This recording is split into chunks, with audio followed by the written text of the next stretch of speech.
যত মহামানব যারা সাকারে নিরাকারে আমাদের মাঝে ইতিউতি অবস্থান করছেন, সকল মহামানব বর্গের শ্রীচরণে শতকোটি দণ্ডবত প্রণাম।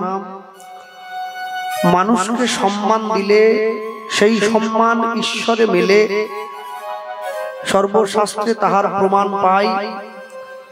কবি চণ্ডী দাস যিনি উচ্চকণ্ঠে বলেছেন, তিনি সবার উপরে মানুষ সত্য দেখো তাহার উপরে নাই। নিতাই গৌর প্রেমানন্দে হরি বল হরি বল।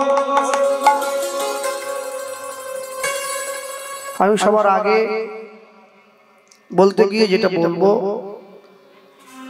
সবার আগে মনে রাখবেন, আজকে যেখানে বসে আপনারা কীর্তন শুনছেন সব জায়গাতেই তো মাটি আছে, কিন্তু তীর্থস্থানের মাটির একটা আলাদা মূল্য আছে। তা না যদি হবে তাহলে বৃন্দাবনে গিয়ে লোকে ব্রজের ধুলি কুড়িয়ে আনে কেন? তাহলে বুঝতে হবে তীর্থস্থানের মাটির একটা আলাদা দাম আছে। সব ছেলেরাই স্কুলে পড়াশোনা করে, কিন্তু যে বাড়ির ছেলে বা মেয়েটা ক্লাসে ফার্স্ট হয়েছে ওর একটু কদরটা বেশি আছে। কেন? ও তো সবার মতো একই বই পড়েছে। যে 30 পেয়েছে সেও যে বইটা পড়েছে, যে 100 পেয়েছে সেও তো একই বই পড়েছে। তাহলে তফাৎ কেন? ও কেন 30 পাবে, এ কেন 100 পাবে? বলছে পড়ার তারতম্য আছে। নাম সবাই গাইছে, কিন্তু নাম গাওয়ার তারতম্য আছে। যে যত মনোযোগের সঙ্গে নাম স্মরণ করে তার সঙ্গে ভগবানের সম্পর্ক তত নিবিড় হয়ে যায়।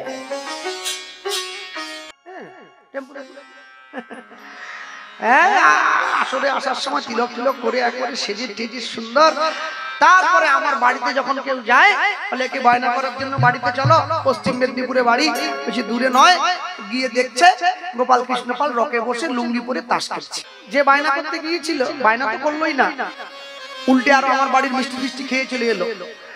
আবার আসার সময় আমাকে দুটো উপদেশও দিয়ে এলো, দাদা আপনি তো কীর্তন করেন, তা আপনি ভক্ত নাই বা হলেন, তা লুঙ্গি পরে তাস খেলবেন না, তাস খেলাটা হরি নামের লোককে মানায় না, আপনি অন্য কিছু করুন।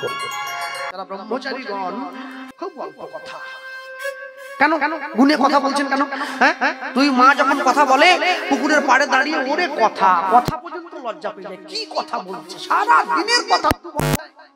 হ্যাঁ, সাধুদের দেখুন গুনে কথা বলে, কেমন আছো, ভালো আছি, ভালো থেকো, আশীর্বাদ নিও, ব্যাস হয়ে গেল। কেন বলছে? কেন জানেন? যে বেশি কথায় বেশি দোষ, বুঝে শুনে কথা কোষ। কথা বেশি বললে তার ভুল বেরিয়ে পড়বে। তাই সাধুরা সবসময় সাধনে ডুবে থাকে। তো সাধন যে করে সে সাধু। ব্রহ্মে যিনি চিত্তকে রাখেন তিনি ব্রহ্মচারী। যিনি সাধু গুরু বৈষ্ণব চরণে মন রেখেছেন তিনি বৈষ্ণব। যিনি ভক্তি আশ্রয় করেছেন তিনি ভক্ত। যিনি মনুষ্যত্ব সাথে নিয়ে পথ চলেন তিনি মানুষ। তাহলে যাওয়ার রাস্তা সবার জন্য খোলা আছে। কেউ ইটের রাস্তা দিয়ে যাবে, কেউ পিচ রাস্তা দিয়ে যাবে, কেউ ঢালাই রাস্তা দিয়ে যাবে। আপনাকে ঠিক করে নিতে হবে আপনি লাইট জেলে পথ চলবেন না অন্ধকারে চলবেন। তা সাধুদের জিহ্বায় সব সময় হরি নামের কৃষ্ণ নামের আলো জ্বলছে। যদি আলো নিভে না যায় ওই জন্য আড্ডা কম। আলোতে হাওয়া লাগলে আলো নিভে যাবে। জড় জগতের কথা কানে ঢুকলেই নামরূপী আলোতে হাওয়া লাগলো, আলো নিভে গেল। এক ব্যক্তি জগন্নাথ দর্শনে গিয়েছে, জগন্নাথের কাছে ঢুকতে গেল। কেন? আমি কি মুচি? আমি শূদ্র? রাম রাবণের যখন যুদ্ধ হয়েছিল তুমি রাক্ষসের ছিলে, তুমি ওদের হয়ে কাশি বাজাতে, তাই তুমি মন্দিরে ঢুকলে। মানে আমি রাক্ষস ছিলাম? বলে হ্যাঁ। যেই বলেছে তখন সঙ্গে সঙ্গে ওই লোকটা ঘুরে পুরোহিতকে বলছে, ঢুকবো না তোমাদের মন্দিরে, যাও, দেখবো না জগন্নাথকে, যাও, আমি বাড়ি চলে যাব, তোমাদের জগন্নাথ সেজে গুজে নিজের রূপ নিজে দেখুক গিয়ে, যাও। পুরোহিত বলছে, জগন্নাথের মন্দিরে তুমি ঢুকলে না, তুমি কাঁদো, তুমি দুঃখ পাও।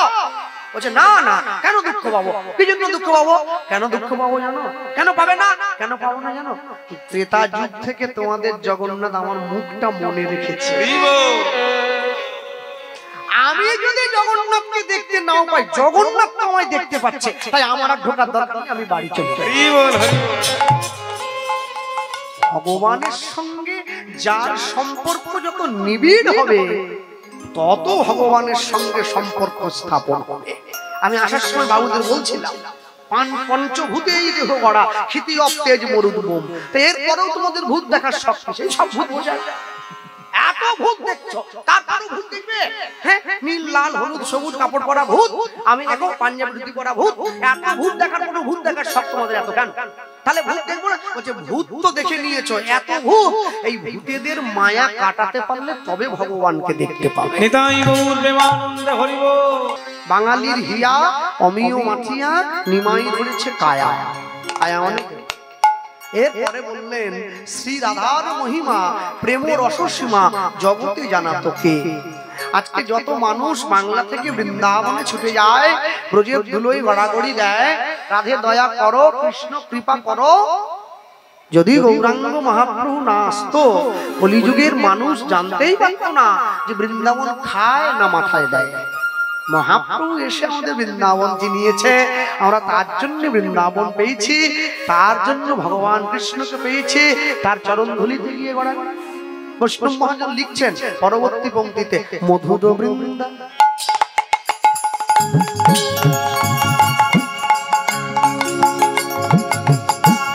মধু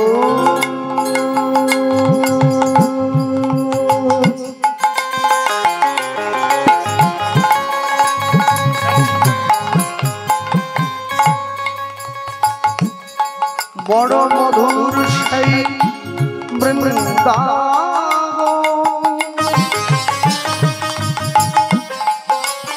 বড় মধুর সেই বৃন্দাবন,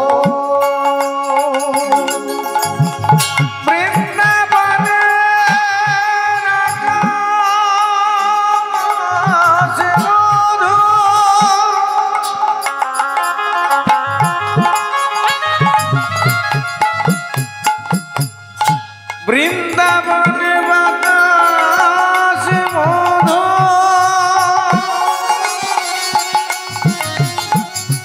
বৃন্দাবনের কীট পতঙ্গ তরুলতা সব মধুর,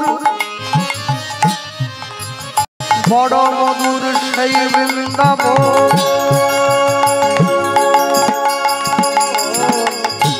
মধুর বৃন্দা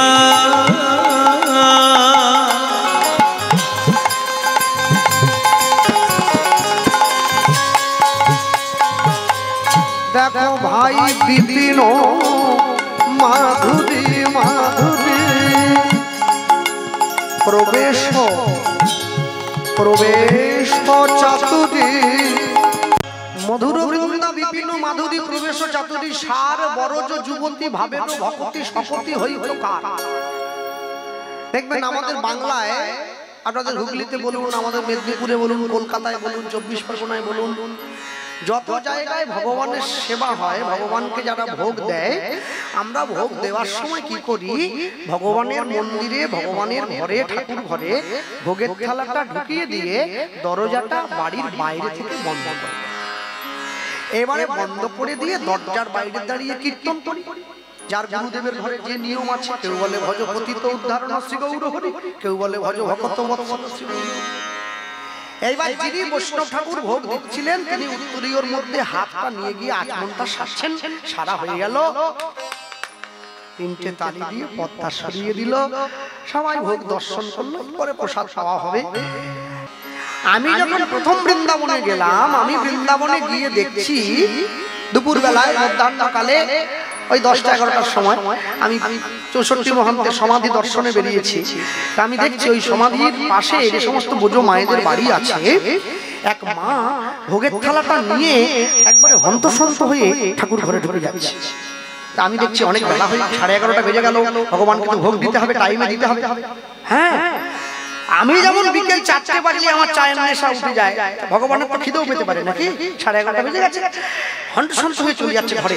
তা আমি মনে মনে ভাবছি, আমরা তো বাংলায় সারা জীবন ভগবানকে ভোগ দিচ্ছি, এই মা কেমন করে ভোগ দাঁড়িয়ে একটু দেখবো, আমাদেরটা ঠিক না এটা ঠিক। আমার বাবা বলতেন কি, বলে তুমি তো কীর্তন করছো, মনে রেখো যখন তুমি একটা লীলা মুখস্থ করবে, তুমি মনে ভাববে তোমার থেকে ভালো কীর্তন এই বাংলায় কেউ গাইতে জানে না।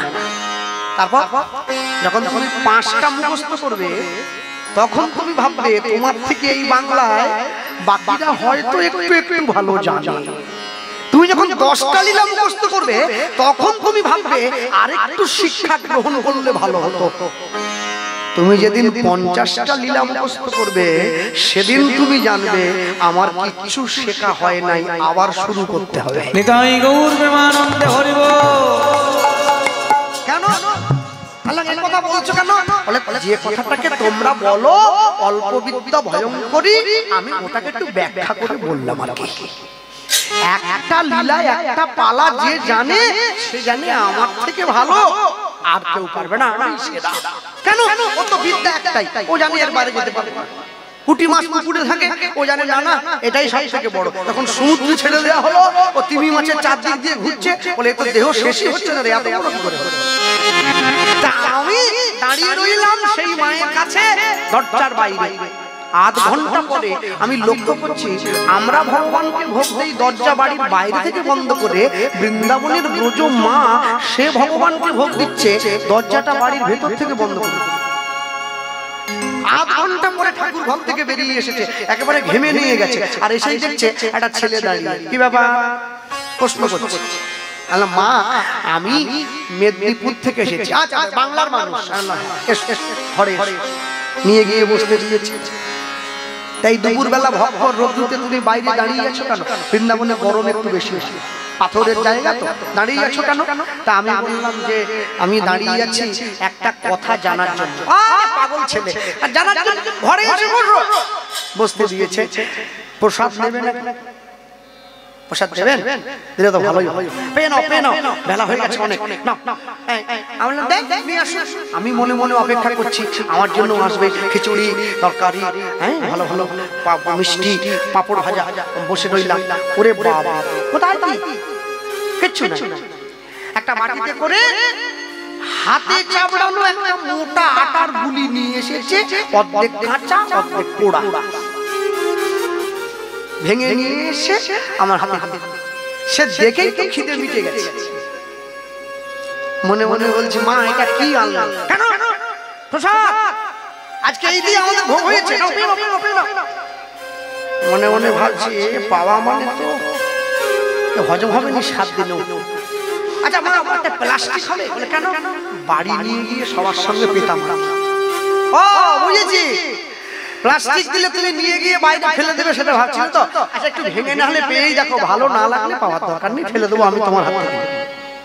মা, এই কাঁচা পোড়াগুলো তুমি ভগবানকে দিচ্ছ কি? জিজ্ঞাসা করলাম। কি করে দিলে ভগবানকে? আমরা কি বলি? আলু ভাজা, উচ্চ ভাজা আর বড়ি ভাজা প্রেমানন্দে ভোজন করে নদী আর রাজা। হ্যাঁ, না জানি পরিপট্টনে রন্ধন সুকারুকা এক মুষ্টি করহ ভোজন।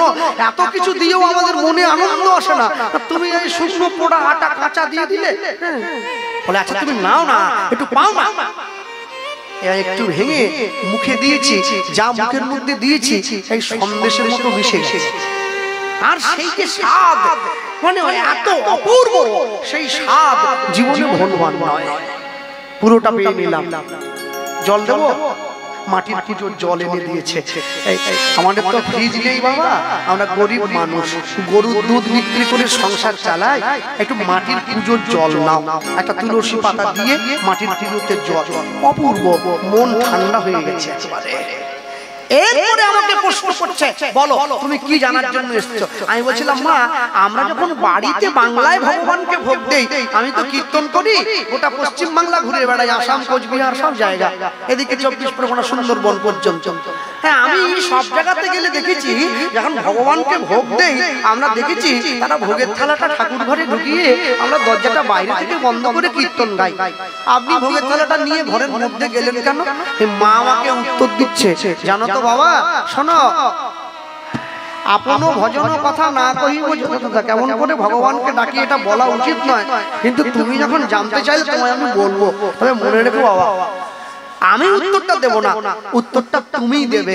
সে কি, আমি যদি জানতাম তাহলে আপনাকে বলতাম কেন? না না, আমি এমন ভাবে কথাটা সাজিয়ে দেব তোমার মুখ দিয়ে উত্তরটা বেরিয়ে চলে আসবে। আচ্ছা বলুন, কি স্কুলে গেছো, ছোটকালে পড়াশোনা করেছো? আল্লাহ হ্যাঁ, একটু একটু করেছি। বাহ, বলো তো, তুমি যখন দুপুরবেলা সকালবেলা স্কুলে যেতে, বিকেলবেলা যখন স্কুল থেকে বাড়ি ফিরে আসতে, আমায় বলো বাবা, ঠিক করে মনে করে বলবে, হ্যাঁ তোমার মা তোমায় খেতে দিত না? আল্লাহ হ্যাঁ, 10টার সময় খেয়ে গেছি, 4টার সময় এসেছি বাড়ি, আমার প্রচন্ড খিদে পেয়েছে, মা একবারে থালা নিয়ে বসে আছে, ছেলে আসছে, এলেই ভাত তরকারিটা সামনে দিয়ে দেবে চটচট। বাহ, এইবারে বলো তো, তোমার মা যখন তোমার ভাতের থালাটা দিত, তোমার মা কি থালাটা তোমার সামনে খেতে দিয়ে তোমার কাকিমার সঙ্গে গল্প করতে চলে যেত? না না, তা কেন যাবে? মা আমার কাছে বসে থাকতো, কেন থাকতো? আরে ছেলের কখন কোনটা লাগবে কেন আপনি বুঝছেন না? আমার ডাল চাই কি কুমড়োর তরকারি চাই, মা যদি না থাকে আমি কাকে চাইবো?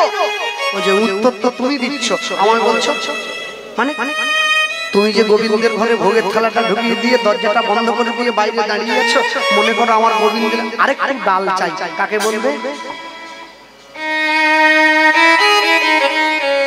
না না, আপনি এ চিন্তা করছেন কেন? আমরা বড় বড় বাটিতে দিয়েছি তো, বেশি বেশি করে, বেশি বেশি বেশি বেশি বড় থালায় দিয়েছি, বেশি বেশি বেশি। আরে ডালটা বেশি দিয়েছো, অন্নটা বেশি দিয়েছো, ব্যঞ্জনটা বেশি দিয়েছো, সব বেশি দিয়েছো। বাবা জল তো এক কলসি দাওনি, ওটা তো 1 গ্লাসই দিয়েছো। আল্লাহ আল্লাহ, হ্যাঁ 1 গ্লাস। তাহলে বলো বাবা, আজকে আলু পটলটায় বড্ড ঝাল হয়েছে, আমার গোবিন্দের আরেক গ্লাস জল চাই, কাকে বলবে? ওটা তো বলতে পারবো না, বলছে ওটা আমি উত্তর দিচ্ছি তোমাকে। কি জানো, শোনো, মনে রেখো, তোমরা বাংলার মানুষ যারা, তোমরা ভগবানকে ভালোবাসো ভগবান বলে, আমরা ব্রজের মানুষ যারা, আমরা ভগবানকে ভালোবাসি ঘরের ছেলে বলে। হরি বল, হরি বল। রান্না করবো, তাকে খাওয়াবো, মুখ ধোয়াবো, মুখ মোছাবো, আর দেখো কাছে একটা ছোট লাঠি দেখেছি, ছেলেটা বড্ড দুষ্টু, দুপুরবেলা ঘুমোয় না, শুধু বেরিয়ে চলে যায়। কি বলছো? যার চোখ দেখলে রাবণ কুম্ভকর্ণের মতো বড় বড় বীর, তারা শান্ত হয়ে গেছে, তুমি সেই ছেলেকে প্যাকাটি দিয়ে ভয় দেখাচ্ছ? না না, ওটাই তো ভালোবাসা। যখন আমি ছোট ছিলাম দেহ গোবিন্দ চরণে দিয়েছি, যখন আমি বড় হয়েছি মন গোবিন্দ চরণে দিয়েছি। দেহ মন যদি তার হয়, আমি কি আর আমার আছি? আমি তো তার। নিতাই গৌর প্রেমানন্দে হরি বল, হরি বল, হরি বল। রামকৃষ্ণদেব গিরিশকে বলেছিল, ওরে গিরিশ পাগল রে, সারা জীবন আম গাছের তলায় দাঁড়িয়ে আম গনে গেলি বাবা, একটা পেড়ে খেয়ে দেখ, তবে তো বুঝবি আম খেতে কেমন হয়েছে।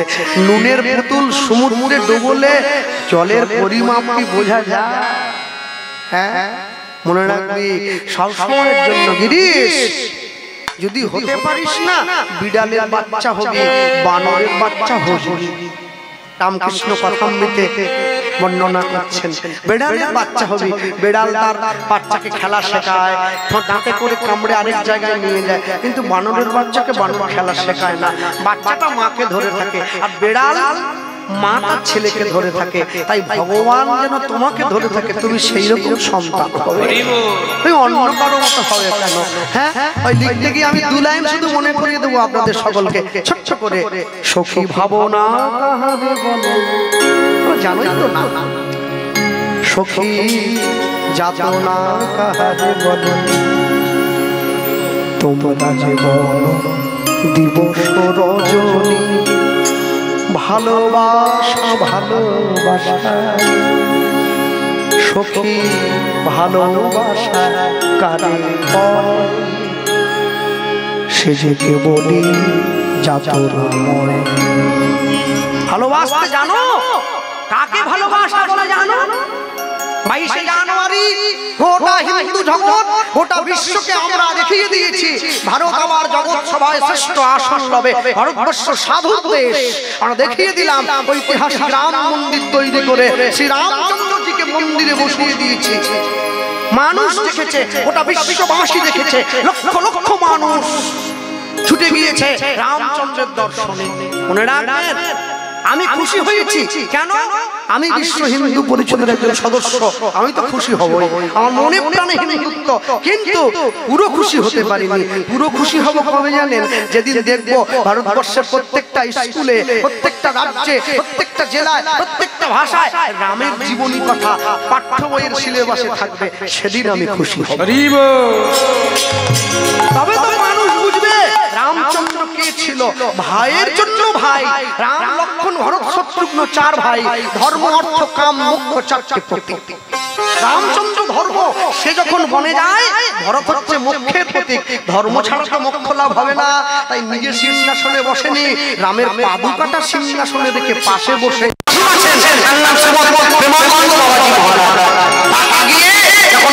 মানুষ জিজ্ঞাসা করছে, আপনাকে তো অযোধ্যায় রাম মন্দিরে নিমন্ত্রণ দেওয়া হয়েছিল, আপনি গেলেন না কেন? সাধুজি উত্তর দিচ্ছেন, আমি যেতে পারিনি, আমার শরীরটা অসুস্থ। কেন? তার দুটো কিডনি নেই, তাও বেঁচে আছে। সাধু তো শরীরটা অসুস্থ, আমি যেতে পারিনি। কিন্তু জানেন তো সবাই বললো কি, আমি ঘরে বসে রামকে আশীর্বাদ করেছি, ও যেন ওর জায়গায় ঠিক মতো বসতে পারে। সবাই অবাক হয়ে গেছে, সবাই রামের কাছে আশীর্বাদ নিতে যাচ্ছে, আর আপনি রামকে আশীর্বাদ করছেন। বলছে না, তোমরা তো পাশে সীতাকে বসাওনি, শুধু রামকে বসিয়েছ। রাম আমার সন্তান সম। আমি যদি তার পিতা হতাম, আশীর্বাদিত করতাম। এই হচ্ছে ভারতবর্ষ, এই হচ্ছে ভারতবর্ষের সাধু, যে ভগবানকে পর্যন্ত আশীর্বাদ করবে এই সাধন করেছে, এই ভজন করেছে। আমাদের নেই, আমরা ঘরে বসে মিছে কথা বলে সময় নষ্ট করি। গাও পুন পুন শ্রী গৌরাঙ্গের গুণধ্বনি হৃদয়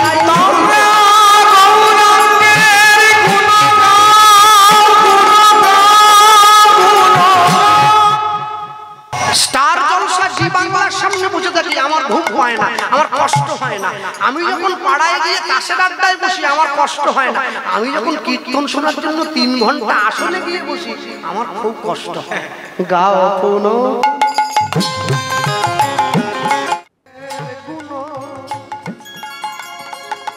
যার গুণ খেলে তার গুণ গাও, নইলে মানুষ তোমায় বেঈমান বলবে, অকৃতজ্ঞ বলবে, অমানুষ বলবে। আর পুনো পুনো বারবার, একবার না পারিলে দেখো 100 বার। গাও পুনো পুনো শ্রী গৌরাঙ্গের গুণ।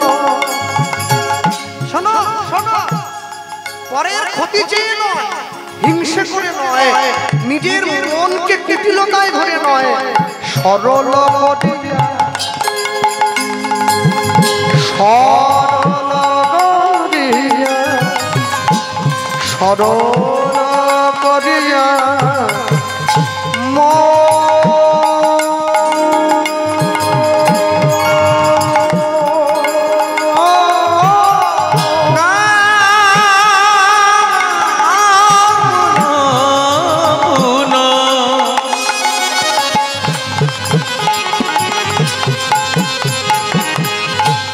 শ্রী গৌরাঙ্গে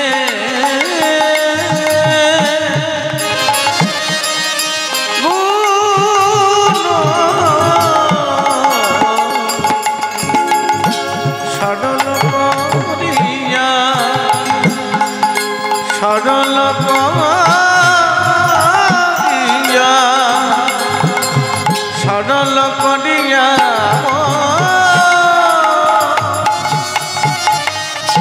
তিন ভুবনে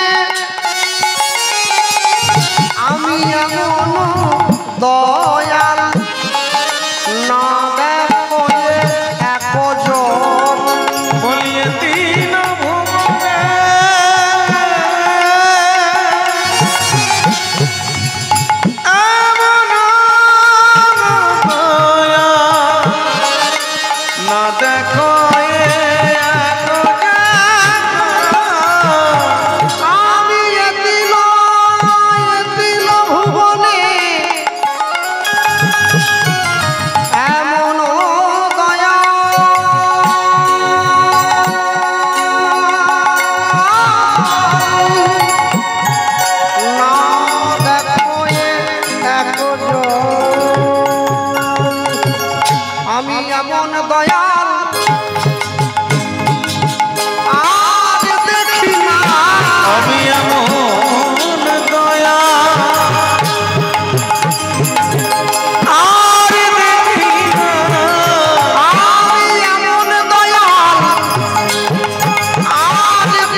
বলেছে যে জন মার খেলো পায়ে ধরে প্রেম দিল আমি দয়া আর দেখি না যে জন জগাই মাধাইয়ের মতো মাতালকে হরিনাম দিল এমন দয়া আর দেখি যে জন মলয় চাঁদ কাজীর মতো মুসলমানকে কৃষ্ণ নাম দিল এমন দয়া আর দেখি না যে জন চপল গোপালকে উদ্ধার করিল এমন দয়া আর দেখি না নিজের হাতে ধরিল আর পায়ে পড়িল এমন দয়া আর দেখি না বলি হরি নামে হরিকে নামাই আনল এমন দয়া আর দেখি না বলি প্রলোকে হরি ভুলকে এলো এমন দয়া ভুলকের ঘড়ি ভুলকে এলো এমন দয়া আর দেখি নাই এমন দয়া আর দেখি নাই এ তিন ভুবনে এমন দয়া না দেখো আমি তিন ভুবনে এমন দয়া না দেখো